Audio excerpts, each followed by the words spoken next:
اللہ کی نعمتوں کا جب صحیح استعمال نہیں کیا جائے تو اللہ اپنی نعمتوں کو چھین لیتا. گوشت کو آپ نے صحیح استعمال نہیں کیا، چھینا گیا.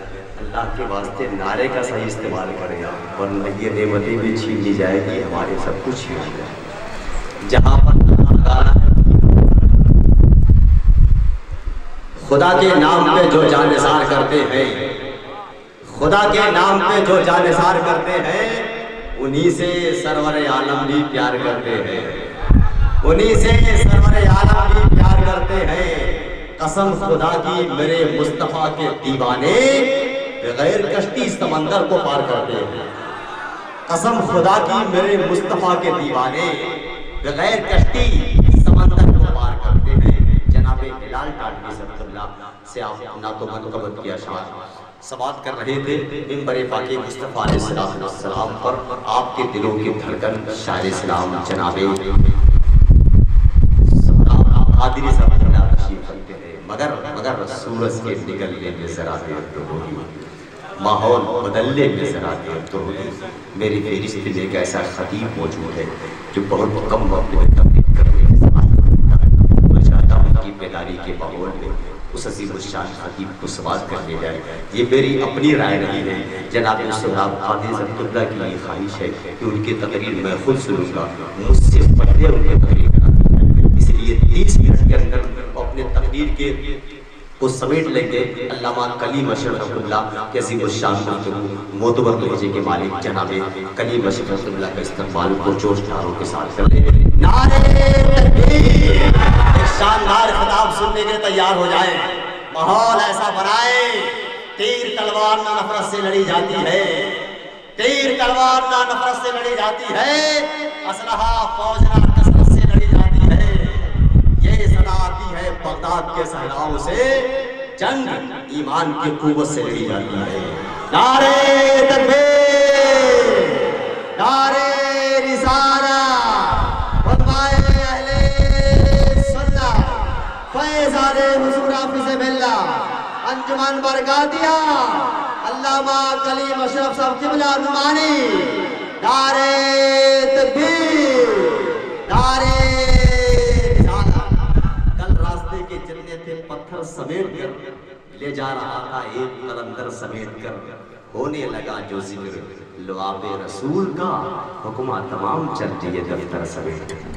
محمد المصطفیٰ صلی اللہ تعالی علیہ وسلم صاحب القرآن. اشہد ان لا الہ الا اللہ الملک الدیان وأشهد أن سيدنا ومولانا محمدا عبده ورسوله. أما بعد فأعوذ بالله من الشيطان الرجيم. بسم الله الرحمن الرحيم. ألا إن أولياء الله لا خوف عليهم ولا هم يحزنون. صدق الله مولانا العظيم وصدق رسوله النبي الأمين الكريم. ونحن على ذلك لمن الشاهدين والشاكرين والحمد لله رب العالمين. غوث اعظم و منی بے سرو ساما مدد، قبلہ دی مدد، کعبہ ایمان مدد، بگرلا بے بلا افتاد کشتی، ضعیفان شکستارا تو کشتی، بحق خواجہ عثمان ہارونی مدد کن یا معین الدین چشتی. اے اشرف زمانہ زمانے مدد نما، درہائے بستراز کلید کرم کشا، سرورا شاہ کریمہ دستگیرہ اشرفا، حرمت روح پیمبر یک نظر کن سوئی ماں.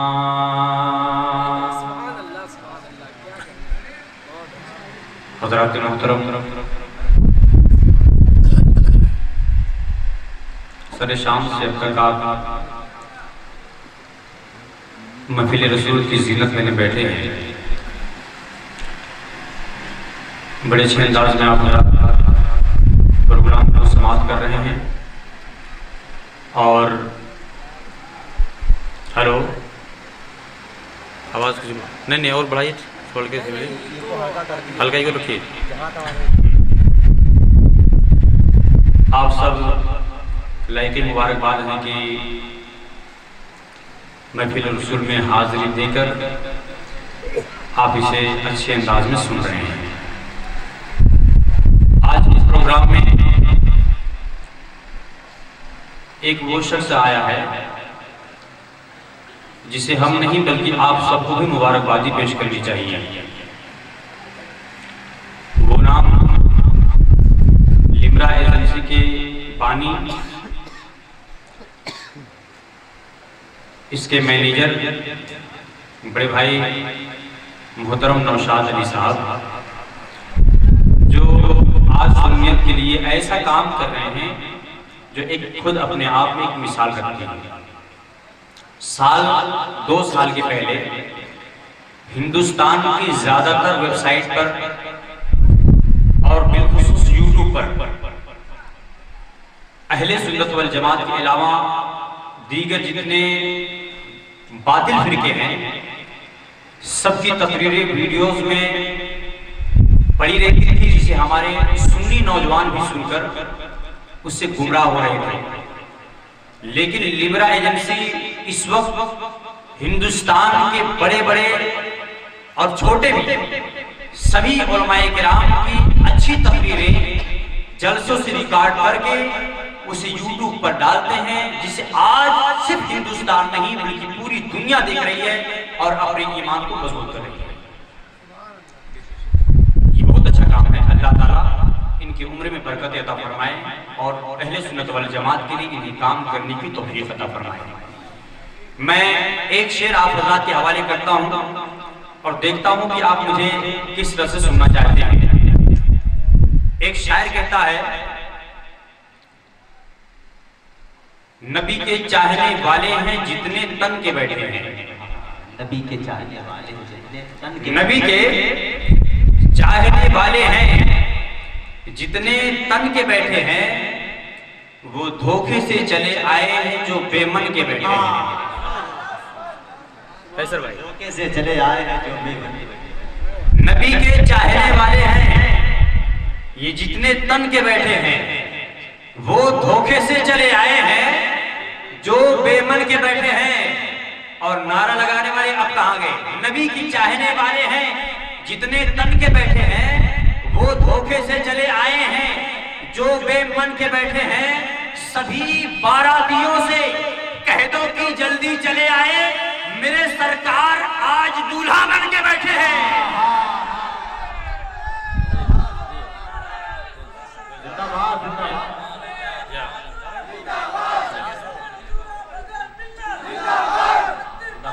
میرے سرکار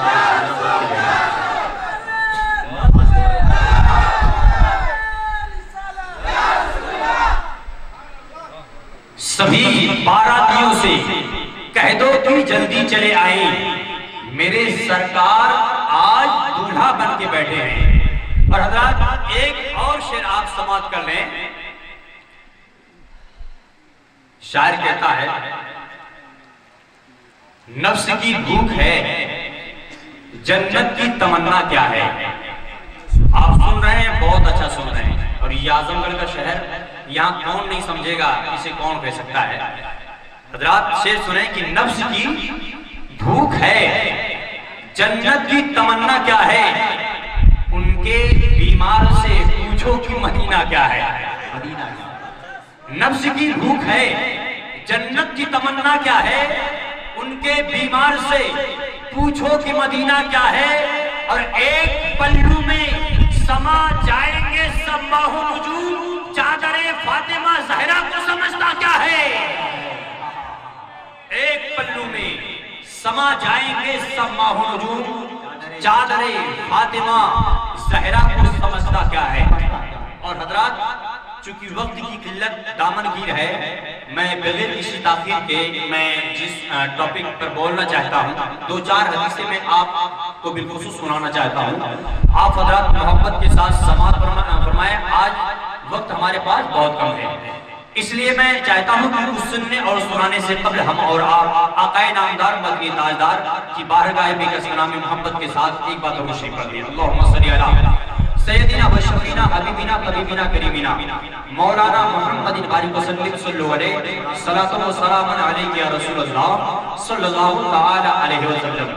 جلسے میں آنے والے سب سے پہلے ایک بات آپ یاد کر لیجئے اور دل کی تختی پر نوٹ کر لیجئے۔ آج ہم جلسہ کرتے ہیں، ہمارے سلیم بھائی نے اتنا بڑا پروگرام رکھا اور اتنا سجایا، اتنا پیسہ خرچ کر کے بڑے بڑے علماء کرام کو انہوں نے دعوت دی اور علماء کرام تشریف بھی لے کر آئے۔ تو سوال اس پر یہ اٹھتا ہے اور سوال کرنے والے یہ کرتے ہیں کہ سلیم بھائی آپ اتنا بڑا پروگرام کیوں کر رہے ہیں؟ اس جلسہ کرنے سے آپ کا فائدہ کیا ہے؟ اس جلسے کو کیا نبی دیکھتے ہیں؟ اس جلسہ کرانے کا مقصد آپ کا کیا ہے؟ تو حضرات آئیے میں سب سے پہلے ایک حدیث آپ کو سناتا ہوں، ایمان کو آپ منور کریں۔ حدیث پاک سننے سے پہلے محبت کے ساتھ سارے لوگ بول دیجئے سبحان اللہ، اور تیز آواز بولیے سبحان اللہ۔ آپ حدیث پاک سنیں، یہ حدیث پاک مواہب الدنیا میں موجود حدیث پاک یہ ہے، ان انس بن مالک رضی اللہ تعالی عنہ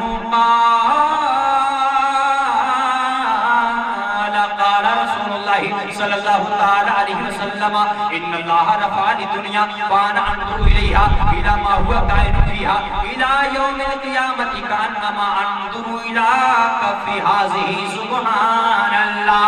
حدیث پاک کا ترجمہ یہ ہے کہ حضرت انس بن مالک روایت کرتے ہیں کہ نبی کریم صلی اللہ تعالی علیہ وسلم جمعہ کے دن مسجد نبوی میں تقریر کر رہے ہیں، سامنے حضرت صدیق اکبر بھی بیٹھے ہیں، عمر فاروق اعظم بھی بیٹھے ہیں، عثمان غنی بھی بیٹھے ہیں، مولا کائنات بھی بیٹھے ہیں، طلحہ و زبیر بھی بیٹھے ہیں۔ تمام صحابہ کی موجودگی میں میرے پیغمبر ارشاد فرماتے ہیں کہ اے میرے صحابہ سن لو، اللہ رب العزت نے پوری دنیا کو، پوری کائنات کو، پوری یونیورس کو اللہ نے میرے سامنے پیش فرما دیا ہے۔ تو پوری کائنات میں قیامت تک جو کچھ ہونے والا ہے میں ایسے دیکھتا ہوں جیسے کوئی اپنی ہتھیلی دیکھتا ہے، سبحان اللہ۔ حضرات میرے نبی نے فرمایا ہے پوری دنیا کو میں ایسے دیکھتا ہوں جیسے کوئی اپنی ہتھیلی دیکھتا ہے۔ تو مسئلہ بالکل کلیئر ہو گیا کہ جلسہ اعظم گڑھ میں ہو رہا ہے، میرے مصطفیٰ مدینے سے دیکھتے ہیں، سلام یہاں ہو رہا ہے، آقا مدینے سے دیکھتے ہیں، فاتحہ یہاں کرتے ہیں، مصطفیٰ مدینے سے دیکھتے ہیں، جلوس یہاں نکالتے ہیں، مصطفیٰ مدینے سے دیکھتے ہیں۔ شاعر کہتا ہے لے لیا میثاق رب نے انبیاء کے سامنے، مقتدا سب مقتدی ہیں، مصطفیٰ کے سامنے ساری دنیا دیکھتے ہیں، وہ ہتھیلی کی طرح ہے عیا سب کچھ نگاہیں مصطفیٰ کے سامنے۔ میرے مصطفیٰ پوری دنیا کو کیسے دیکھتے ہیں؟ بولیے ہتھیلی کی طرح کیسے دیکھتے ہیں؟ تیز بولیے کیسے دیکھتے ہیں؟ ہتھیلی کی طرح ہم سلام پڑھتے آقا مدینے سے دیکھتے ہیں، جلوس نکالتے آقا مدینے سے دیکھتے ہیں، جلسہ کرتے آقا مدینے سے دیکھتے ہیں، تاش کھیلتے ہیں آقا مدینے سے دیکھتے ہیں۔ ایسے معاملے میں تھوڑا سا لوگ سلو ہو جاتے ہیں، اس لیے کچھ نہ کچھ دال میں ہے کھالا۔ لیکن حضرات آج ہمارا ٹاپک جو ہے میں انشاءاللہ کچھ اس عنوان پر روشنی ڈالنے کی کوشش کروں گا، اصلاح معاشرہ پر، چونکہ ٹائم ہمارے پاس بہت کم ہے۔ میں عرض کرنا چاہتا ہوں کہ میں نے جس قرآن کریم کی آیت کی تلاوت کی ہے، اللہ تعالیٰ اولیاء کرام کی شان ہمارے آپ کے سامنے پیش فرما دیا ہے۔ یہ اولیاء اللہ، ان کے لیے کوئی حسن نہیں ہے، ان کے لیے کوئی ملال نہیں ہے۔ اللہ تعالیٰ نے اولیاء کرام کی محبت میں ارشاد فرمایا، حدیث قدسی ہے، اللہ فرماتا ہے کہ جو میرے ولیوں سے دشمنی کرتا ہے میں اس سے اعلان جنگ کرتا ہوں۔ اور حضرات ایک بات آپ جان لیجیے، اولیاء اللہ کو اللہ نے یہ پاور دیا ہے کہ آپ ان سے جو مانگتے ہیں اگر یہ اللہ کی بارگاہ میں دعا کرتے ہیں اللہ ان کی دعائیں رد نہیں فرماتا ہے، اللہ ان کی دعائیں رد نہیں کرتا ہے۔ اسی لیے تو ہم لوگ محبت کے ساتھ جب مبارک میں جاتے ہیں تو حضور حافظ ملت کی بارگاہ میں جا کر حاضر ہو کر دعا کرتے ہیں۔ کیوں؟ اس لیے ہم جانتے ہیں کہ ہماری زبان میں اتنا اثر نہیں ہے، لیکن جب حافظ ملت کی بارگاہ میں حاضر ہو کر حضور حافظ ملت کے وسیلے سے دعائیں مانگیں گے اور ان سے دعائیں کرائیں گے، اگر حضور حافظ ملت نے ہماری دعائیں کر دی ہے، اللہ کی ذات کی قسم حافظ ملت کی دعا اللہ رد نہیں فرمائے گا۔ جبھی اعلیٰ حضرت فاضل بریلوی فرماتے ہیں با خدا خدا کا یہی حیدر، نہیں اور کوئی مفرقر، جو وہاں سے ہو یہی آ کے ہو، جو یہاں نہیں وہ وہاں نہیں۔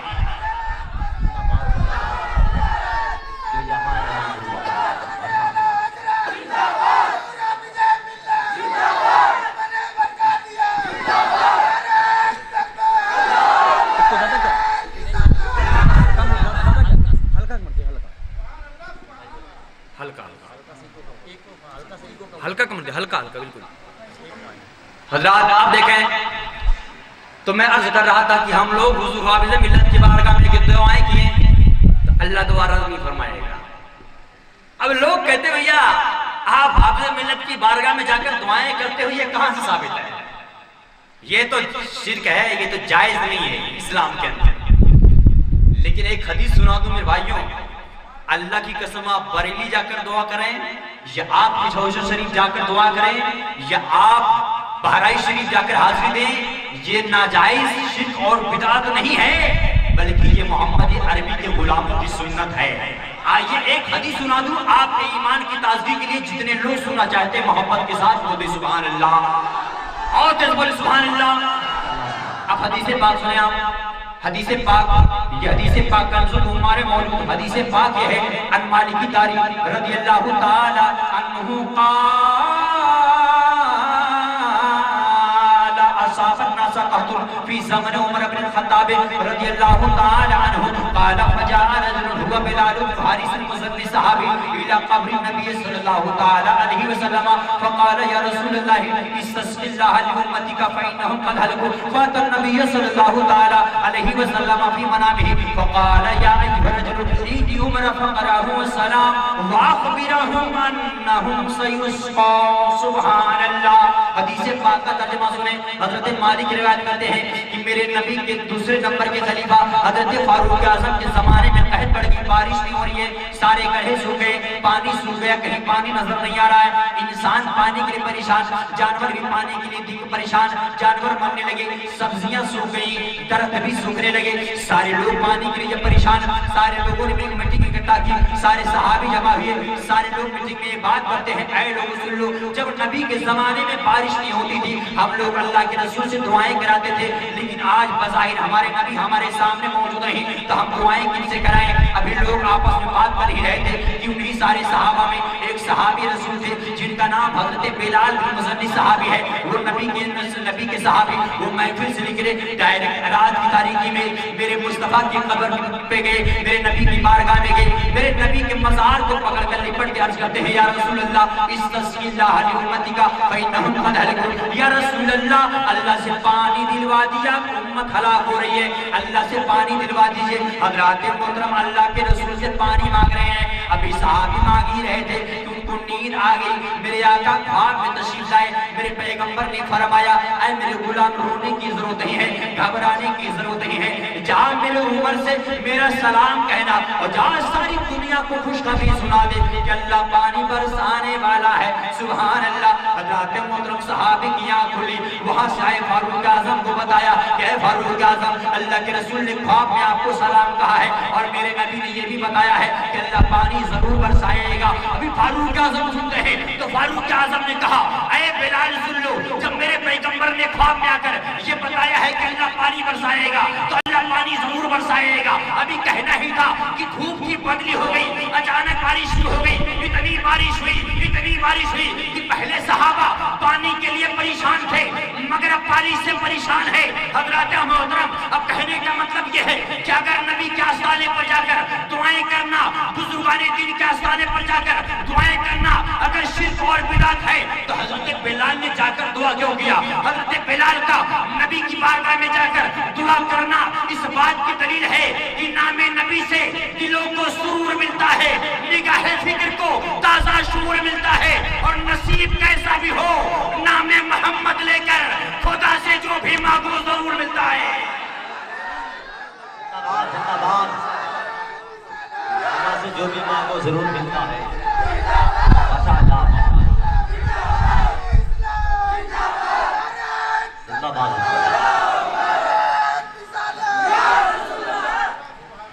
اگر جا کر دعائیں کرنا شرک اور بدعت ہوتا تو اللہ کی ذات کی قسم حضرت بلال میرے نبی کے آستانے پر جا کر پانی کبھی نہ مانگتے. حضرت بلال حبشی، حضرت بلال بن مزنی صحابی نبی کے آستانے پر جا کر پانی مانگ کر ساری دنیا کو یہ پیغام دیتے ہیں کہ نبی کی بارگاہ میں جا کر دعائیں کرنا، ان کے وسیلے سے مانگنا یہ شرک اور بدعت نہیں ہے بلکہ محمد عربی کے پیارے صحابہ کی سنت ہے.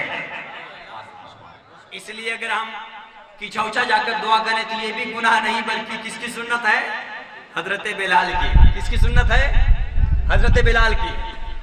عجیب بات یہ ہے کہ بھیا آپ جاتے ہیں بزرگان دین کی بارگاہ میں حاضری دینے کے لیے، ان کی وسیلے سے دعائیں مانگتے ہیں تو ٹینشن دوسروں کو ہوتا ہے۔ ایک بات بتاؤں آپ کو، آپ صرف دعائیں نہیں کرتے ہیں، آپ یہاں سے جاتے ہیں تو بھائی صاحب شیرنی بھی خریدتے ہیں فاتحہ کرنے کے لیے، آپ پھول بھی خریدتے ہیں مزار شریف پر ڈالنے کے لیے۔ تو اس پر بھی سوال ہوتا ہے یہ فاتحہ کائیں کو کرتے ہو آپ، یہ آپ پھول کیوں چڑھاتے ہیں، یہ کہاں سے ثابت ہے؟ تو میں کہتا ہوں اللہ کی قسم ہم پھول چڑھاتے ہیں، یہ بھی گناہ نہیں، یہ بھی ثابت حدیث سے۔ سننا چاہتے ہیں؟ اگر سننا چاہتے تو سنا دوں میں۔ سننا چاہتے ہیں پھول کہاں ثابت سنا دوں میں؟ اچھا سننا چاہتے ہیں تو محبت کے ساتھ بولیے سبحان اللہ، اور تیز آواز سے بولے سبحان اللہ۔ دیکھیں یہ حدیث پاک بھی، یہ بھی حدیث پاک بخاری شریف میں بھی ہے، ابو داؤد شریف میں بھی ہے، ترمذی شریف میں بھی ہے، صحیح ستہ کی ہر کتاب میں حدیث پاک موجود۔ حدیث پاک یہ ہے عن ابن عباس رضی اللہ تعالی عنہ قال مر النبي صلى الله تعالى عليه وسلم بقبر فقال انهما لا يعذبان وما يعذبان في كبير واما احدهما فكان لا يستتر من البول واما الاخر فكان يمشي بالنميمه ثم اخذ جريده رطبه فشقها نصفين فغرز في كل قبر واحده قال يا رسول الله لما فعلت هذا قال لعله يخفف عنهما ما لم تيبس سبحان الله۔ ترجمہ سنے ہیں کہ حضرت عبداللہ ابن عباس رضی اللہ تعالیٰ عنہ سے روایت کی میرے نبی صلی اللہ علیہ وسلم دو قبروں کے پاس سے گزر رہے تھے۔ میرے نبی قبرستان سے گزر رہے ہیں، دو قبروں کے درمیان سے گزرے تھے، میرے نبی اچانک رک گئے۔ صحابہ نے پوچھا آقا آپ اچانک کیوں رک گئے؟ تو میرے نبی نے فرمایا انی ارا ما لا ترون واسمع ما لا تسمعون، جو میں دیکھتا ہوں تم نہیں دیکھتے، جو میں سنتا ہوں تم نہیں سنتے۔ اے میرے صحابہ ان دونوں قبر والوں پر اللہ کا عذاب ہو رہا ہے، جو داہنی طرف قبر ہے اس پر بھی اللہ کا عذاب، جو بائیں طرف قبر ہے اس پر بھی اللہ کا عذاب۔ تو صحابہ کا عقیدہ دیکھیے، عرض کرتے آقا یا رسول اللہ جو نبی یہ جانتا ہے کس پر عذاب ہو رہا ہے، وہ نبی یہ بھی بتا سکتا ہے کہ عذاب کیوں ہو رہا ہے۔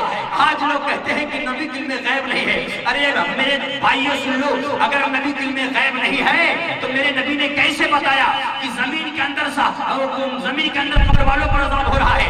میں تو کہتا ہوں یہ کوئی عام انسان نہیں بتا سکتا ہے، یہ وہی بتا سکتا ہے جس کو اللہ نے عالم الغیب بنایا ہے، یہ وہی بتا سکتا ہے جس کو زمین کے اندر کی خبر ہوتی ہے، یہ وہی بتا سکتا ہے جو آسمان کے اوپر بھی دیکھتا ہے، یہ وہی بتا سکتا ہے جس کی آنکھ میں اللہ نے وہ بینائی عطا کی ہے۔ تو حضرات میرے نبی فرماتے ہیں دونوں قبر والوں پر اللہ کا عذاب ہو رہا ہے۔ صحابہ رسول اللہ کہتے ہیں کیا آپ بتائیں دونوں پر عذاب کیوں ہو رہا ہے؟ تو میرے نبی نے فرمایا اے میرے صحابہ سن لو، اس میں سے ایک وہ ہے جو پیشاب کے چیزیں سے نہیں بچتا تھا، یعنی جب پیشاب کرنے جاتا تھا تو پانی نہیں لیتا تھا، ہیلا استعمال نہیں کرتا تھا، اور پیشاب کو کپڑے سے سکھاتا نہیں تھا۔ حضرات محترم اس لیے میرے نبی نے کہا کہ اللہ رب العزت نے اس پر اپنا عذاب نازل کر دیا ہے۔ اب اس پروگرام میں آنے والے ایسے بھی مسلمانوں سن لو، جلسہ چاہے جتنا سن لیجئے، آپ چاہے جتنا سن لیجئے، پوری رات بیدار رہیے، لیکن اگر آپ پاک نہیں رہتے ہیں، اگر آپ ناپاک رہنے کے عادی ہیں، اگر آپ استنجا کرتے وقت پانی نہیں لیتے ہیں، یقین جان لیجئے اس عذاب کو مستحق آگ میں بھی ہوں گے۔ اس لیے ہمیشہ پاک رہنے کی کوشش کرو۔ ارے پاک رہنے کا مسئلہ کتنا ٹیڑھا ہے کہ آج لوگ، میں کہتا ہوں 95% لوگ ہمیشہ ناپاک رہتے ہیں، یہاں تک کہ جمعہ کے دن جب نماز پڑھنے جاتے ہیں تب بھی پاک ہو کر نہیں آتے۔ صحیح بول رہا ہوں، سچائی ہے۔ کیوں؟ اس لیے کہ پاکی کا مسئلہ ہی نہیں معلوم ہے کہ پاک ہوتے کیسے ہیں۔